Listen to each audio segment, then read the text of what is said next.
Bi ye araba ye Novembre kalo tile 17 san 2021 aw minnu sɔgɔlen mana Mali kɔnɔ ani Mali kɔ kan an ka bɔlɔlɔkanaw la an ka foli b'aw ye dantɛ foli min na ni bamanankan kunnafoni suru waati selen Mali kibaru jabarani kan aw bisimila. Jamana kuntigi ye dɔnkilidala Dr Kebina Jɛɲɔgɔn bisimila o kɛlen kɔ k'u yɛrɛ sɔrɔ. Amadu Kebe n'a bɛ wele Dr Kebe a n'a Jɛɲɔgɔn kɛlen kɔ k'u yɛrɛ sɔrɔ u minɛbaaw bolo kalo 3 ɲɛmatununi kɔfɛ dɛnɛndon Novembre kalo tile 15 san 2021 Furancɛla fanga jamana kuntigi Colonel Asimi Goita y'u bisimila.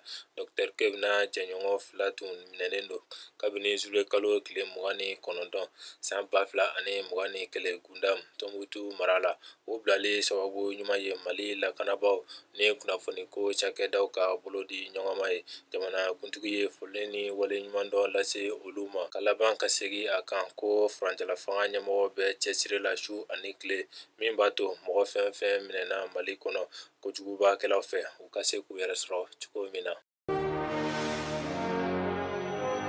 N'o tɛmɛna ka bɔ yen an b'a ladɔniya ko Kiriso ye sɛgɛsɛgɛliw daminɛ Useni Amion Ginde kɔ a kɛlen ka jalakiliw kɛ k'a tun bɛna minɛ. Politikitɔn Kodɛm ɲɛmɔgɔba Useni Amion Ginde ye laseli kɛ réseaux sociaux kan k'a jira k'ale tun bɛna minɛ a ka so mɔgɔ dɔw fɛ. Alamisa don Novembre kalo tile 11 san 2021 o siratigɛ la walasa ka nin ko in tiɲɛna nkalon dɔn ka bɔ ɲɔgɔn na. Kiiri kow ni hadamadenw ka hakɛw lafasali ani jamana taamasiyɛnw lamarali minisiri Mamadu Kasoke y'a ɲini Bamako weleli kiirisoba procureur fɛ a ka sɛgɛsɛgɛliw boloda. O jalakili ɲɛdɔnni kama minisiri ye nin laseli kɛ kunun kalo tile 16 san 2021.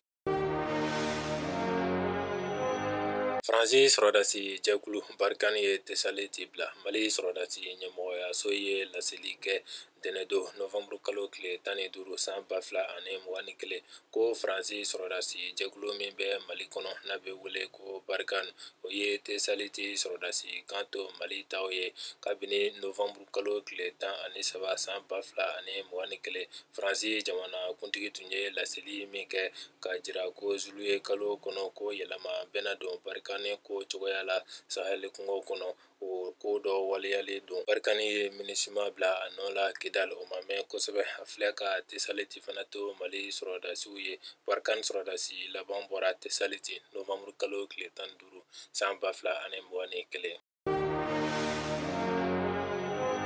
Ni ne bɛ dansigi an ka bi kibaruyaw la an b'a fɔ Ala ka bɛn ni lafiya sabati jamana kɔnɔ aw kan bɛn wagati wɛrɛ la ni kɛnɛ kelen kan.